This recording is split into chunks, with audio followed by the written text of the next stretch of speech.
Nossa série sobre kombucha foi recebida com muito carinho por nossos seguidores. Lá te contamos sobre os benefícios do kombucha, dose diária certa, restrições de consumo, o passo a passo para a primeira e segunda fermentação, onde encontrar e demos ainda várias sugestões de receitas com kombucha, inclusive pratos quentes, doces e bebidas, tanto com kombucha após a segunda fermentação, como com os scoobies, as panquecas excedentes de kombucha. E por fim, demos ainda várias dicas de uso tópico do kombucha para fins estéticos e terapêuticos. Se você não viu essa série de vídeos, fique tranquilo que vamos deixar todos os links aqui embaixo no campo de descrição desse vídeo, ok? Pois é, a repercussão da série sobre kombucha foi tão boa que recebemos pedidos de aprofundamento do tema. Hoje, a pedidos, vamos abordar as diferenças entre culturas de kombucha existentes. Talvez você já tenha se deparado com alguns desses nomes quando resolveu adquirir um kit para começar a preparar o seu kombucha em casa. Já se deparou com os nomes Jun e kombucha do Himalaia? Vamos embarcar nessa e descobrir o que são? Lembra do nosso vídeo sobre kombucha tradicional, falando que ele é uma cultura simbiótica de bactérias e leveduras que deu origem à sigla do inglês SCOBY? Então, o Jun é uma variação ligeiramente diferente do mesmo conceito. Ele é uma espécie de misto entre kombucha e hidromel. Já ouviu falar? Hidromel é uma bebida alcoólica fermentada a partir de uma solução de água com mel, também conhecido por vinho do mel. Como vimos em outros vídeos, o kombucha tradicional é um conhecido milenar das culturas orientais, principalmente Rússia, China e Japão. Já sobre o Jun, existe tão pouca informação disponível que não se sabe nem a origem do nome. Quer dizer, a origem do Jun em si é controversa. Os registros mais antigos do Jun datam do período por volta do ano 600 a.C., provenientes das montanhas do Himalaia, no Tibete. Até hoje, monges e místicos taoístas, budistas e xamânicos fermentam o Jun, alegando que ele tem a capacidade de trazer à tona o Qi, como é chamada a energia vital nessas culturas, balanceando o corpo, mente e espírito. Enquanto o kombucha tradicional fermenta numa solução de chás verde e preto e açúcar, o Jun fermenta numa solução de água com mel, ao invés de açúcar, e chá verde ou chá branco, mas ele não usa chá preto como o kombucha tradicional. E atenção, não tente fermentar o kombucha tradicional com mel ou o Jun com açúcar convencional, porque as culturas de bactérias de cada um deles são diferentes e se alimentam de tipos diferentes de açúcar. Você mataria a cultura se desse um açúcar do qual ela não consegue se alimentar. E por falar nisso, enquanto o kombucha tradicional fermenta basicamente a sacarose, o Jun fermenta basicamente a frutose e destrose, que falando de maneira simplificada é um tipo de glicose. E de fato, frutose e glicose são os principais açúcares contidos no mel. A composição de açúcares do mel difere de variedade para variedade, mas ele tem em média 28 a 41% de frutose, 22 a 35% de glicose e o restante é de maltose, sacarose, água, açúcares de cadeias mais longas, os chamados polissacarídeos, além de cinzas e outros componentes diversos. O kombucha tradicional pode fermentar de 7 a 30 dias, mas em média aconselha-se um período de fermentação de 8 a 14 dias. Já o Jun é mais apressadinho. O período de fermentação dele é mais curto, 3 a 7 dias, dependendo da temperatura. Quanto maior a temperatura, menor o tempo de fermentação. O clima ideal para o kombucha tradicional é quente e úmido, ou seja, o kombucha se adapta bem ao nosso clima brasileiro. Já o Jun prefere temperaturas de fermentação mais amenas, entre 20 e 25 graus Celsius, ou seja, ele é o mais adequado para climas mais frios, e aqui no Brasil precisará de uma atenção especial por questão do calor. As panquecas do kombucha tradicional têm uma aparência emborrachada, em tonalidade entre rosa e amarronzada. O Scooby do Jun também tem aparência emborrachada, mas é mais claro e pálido do que o kombucha tradicional. Uma panqueca de kombucha tradicional, fermentando em 3 litros de chá adoçado, se duplica a cada ciclo de fermentação. Já o Jun, que era o mais apressadinho no tempo de fermentação, no quesito multiplicação ele é mais devagar, precisando de alguns ciclos para se duplicar. Quanto às propriedades e os benefícios do kombucha tradicional, vimos em detalhes nos vídeos passados que ele tem ação desintoxicante, antioxidante e diurética, fortalece o sistema imunológico agindo como imunomodulador, tem efeito antitumoral, antibiótico, antifúngico, antiviral e anti-inflamatório, regula o equilíbrio ácido-base do organismo, estimulando com isso o metabolismo e sendo um bom coadjuvante em processos de emagrecimento e melhorando a qualidade da pele, cabelos e unhas. Regula, além disso, as funções digestivas, regulando o pH do estômago e a flora intestinal e agindo com isso como laxante. Melhora a irrigação sanguínea, as funções cognitivas e o perfil lipídico, ou seja, ele melhora a relação entre o colesterol ruim, o LDL, e o colesterol bom, o HDL, tendo com isso ação benéfica contra câncer, HIV, artrite, síndromes intestinais, diabetes tipo 2 e vários outros problemas. As bactérias e leveduras que compõem o Scooby do Jun são diferentes das do kombucha tradicional, tendo no sabor e benefícios específicos, mas não há informações disponíveis nem na literatura histórica gastronômica tibetana, nem há pesquisas disponíveis a respeito. Ele é conhecido por ser digestivo, energético e imunoestimulante, mas lembre-se, as informações são de caráter 100% empírico. O que conhecemos são as propriedades do mel, um dos diferenciais do Jun. O mel é rico em ácido glucônico, que tem ação antioxidante, antibacteriana e antimicrobiana, além de inúmeros outros poderosos antioxidantes, como ácidos fenólicos, flavonoides, enzimas como glicose oxidase, catalase, peroxidase, o ácido ascórbico, que é a vitamina C, hidroximetilfurfuraldeído e carotenoides, todos eles ajudando a combater o envelhecimento precoce, várias doenças crônicas e problemas de pele. O mel também contém carboidratos não digeríveis, que são prebióticos, ou seja, também fazem bem à flora intestinal e potencializam o efeito probiótico do Jun. Além disso, vitamina B1 e minerais como manganês, zinco, ferro, magnésio, potássio e cálcio. E ele também é fonte de triptofano, um aminoácido precursor da serotonina, o hormônio do bem-estar.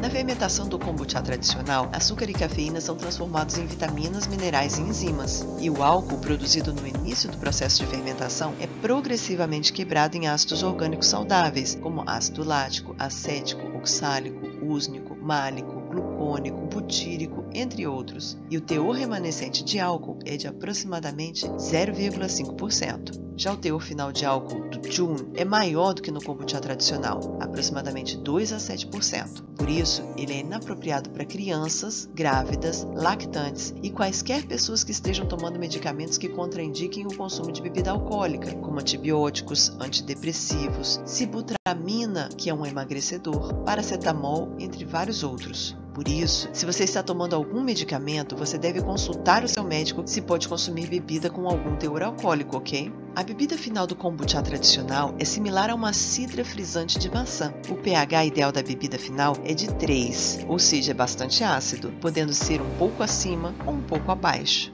O Jun fica mais próximo do hidromel, que é uma bebida alcoólica. Ele é conhecido como champanhe do kombucha por seu perfil frisante, adocicado e, dependendo do chá que é acrescentado na fermentação, também uma nota floral. Ele também é ácido, mas costuma ter um sabor menos avinagrado e aguado do que o kombucha tradicional. E o kombucha do Himalaia? Ele é uma versão de kombucha que fermenta sem adição de chás, ao contrário do kombucha tradicional e do Jun. Como o próprio nome já diz, a bebida provém das montanhas do Himalaia, que abrangem vários países: Butão, China, Índia, Nepal e Paquistão. A história do kombucha do Himalaia começou porque chá era antigamente um produto caro e muitas pessoas não podiam comprar. Por isso, um fermentado sem chá era uma boa alternativa para muitos, pois frutas e açúcar eram produtos bem mais acessíveis. Bastava, por exemplo, ter um pé de alguma árvore frutífera em casa que já se tinha ao menos a fruta de graça à mão. Hoje em dia, ele é uma boa alternativa para quem tem restrição absoluta à cafeína de chás e café. Ele é fermentado numa mistura de frutas frescas ou suco de frutas e rapadura, sem adição de chá. A rapadura ganha do açúcar refinado em vários quesitos do ponto de vista nutricional. Ela contém sais minerais como manganês, ferro, magnésio, potássio, zinco, cálcio, fósforo e em pequenas quantidades sódio e cobre, além de muitas proteínas e lipídios, apesar de em pequenas quantidades. A rapadura também pode ser substituída por açúcar não refinado, como açúcar mascavo. A rapadura na qual o kombucha do Himalaia fermenta é na sua maior parte composta por sacarose, que representa 85%, além de açúcar invertido, que é uma mistura de glicose e frutose. Apesar de não haver pesquisa sobre esse tipo de kombucha, a prática mostra que esses são os açúcares preferencialmente digeridos pela colônia: sacarose, glicose e frutose. O período de fermentação do kombucha do Himalaia é similar ao do kombucha tradicional, com uma faixa de variação um pouquinho maior, podendo ir de 5 a 14 dias, dependendo da temperatura.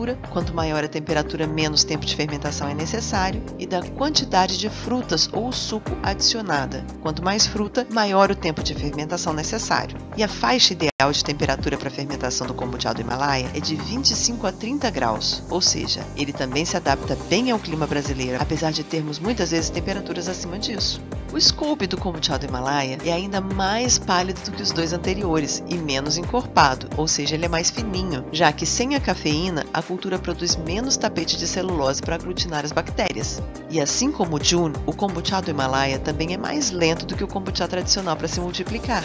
Quanto às propriedades, a parte do valor nutritivo da rapadura, como mencionamos antes, o kombucha do Himalaia é conhecido como potente tônico, desintoxicante e imunoprotetor. Mas, assim como no caso do Jun, não há pesquisas disponíveis a respeito, ou seja, as informações são de caráter empírico, não comprovadas cientificamente. Ele é uma opção interessante para aqueles que não querem ou não podem ter a cafeína na sua dieta, pois apesar de a cafeína no kombucha tradicional ser praticamente toda consumida durante o processo de fermentação, em especial se fermentado por um longo período, pode ainda haver resquícios na bebida tradicional. Sobre a composição do kombucha do Himalaia, há menos informação ainda do que sobre o Jun, inclusive sobre o teor alcoólico não há informações. O que se sabe genericamente é que no processo de fermentação de açúcares é produzido álcool numa primeira fase, seguida de uma transformação progressiva do álcool em vinagre. Esse processo genérico é comum a todos os tipos de kombucha, pois todos se alimentam de açúcares. Sendo assim, quanto menos álcool você quiser ter na sua bebida após a fermentação, mais você deve tender ao tempo máximo de fermentação, no caso do kombucha do Himalaia, 14 dias. E assim como no kombucha tradicional, o pH ideal da bebida final do kombucha do Himalaia é 3, bastante ácido. Mas para quem não tem um medidor de pH, aqui uma orientação. A bebida final deve ter um cheirinho de vinagre e uma leve carbonatação, a formação de bolinhas de gás. E onde encontrar? Sim, é mais fácil conseguir doadores de kombucha tradicional, já que é mais difundido mundialmente do que as outras duas variedades. Os outros dois, por serem mais raros, são mais difíceis de achar e mais caros, quando por falta de doador a solução é comprar.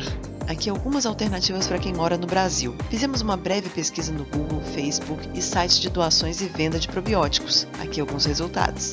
Encontramos alguns doadores no Facebook, em quantidade bem menor do que doadores de kombucha tradicional, mas tem inclusive quem envie para todo o Brasil. O contato é possível via Messenger ou inbox do Facebook ou WhatsApp. Alguns doadores cobram apenas despesas de envio, outros fazem a chamada doação colaborativa, que quer dizer que você recebe uma doação de muda em troca de algum ingrediente de fermentação a combinar.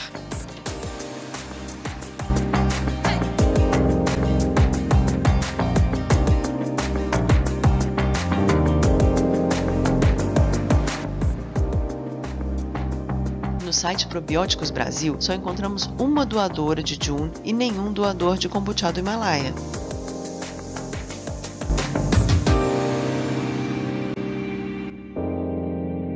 Mas não custa nada você entrar no site e buscar por doadores no seu estado. Quem sabe nesse meio tempo, entre o dia em que fizemos esse vídeo e o dia que você assistiu, alguém se cadastrou como doador. Mas aqui uma breve chamada para você que busca doadores. Lembre-se que doadores, como o próprio nome diz, estão dando uma muda de probiótico para você de bom grado, fazendo um favor e praticando bem. Eles não estão fazendo isso por ganhos financeiros. Então seja delicado e compreensivo ao abordar um doador. E entenda se ele não tiver disponibilidade no momento. E se de todas essas buscas por doador você não encontrar ninguém, você consegue comprar mudas de Jun e kombucha do Himalaia no Mercado Livre ou nos sites Kefir Brasil e Probióticos Brasil. Fique tranquilo que vamos deixar todos os links no campo de descrição desse vídeo. E o que ganhamos com isso? Apenas a confiança de vocês por trazermos informação de qualidade a partir de muitas pesquisas, economizando com isso o seu precioso tempo.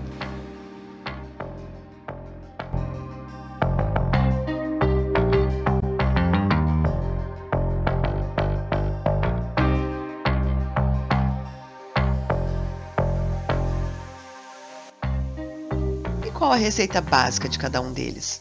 Comparando as 3 variedades de kombucha, enquanto a receita de kombucha tradicional, usando 2 litros de água, leva 4 colheres de chás verde e preto, sendo metade de cada, ou seja, 2 colheres de chá de cada, o Jun leva só 2 colheres de chá verde ou chá branco, ou seja, um chá mais fraco, e ele não leva chá preto. E o kombucha do Himalaia é feito totalmente sem chá.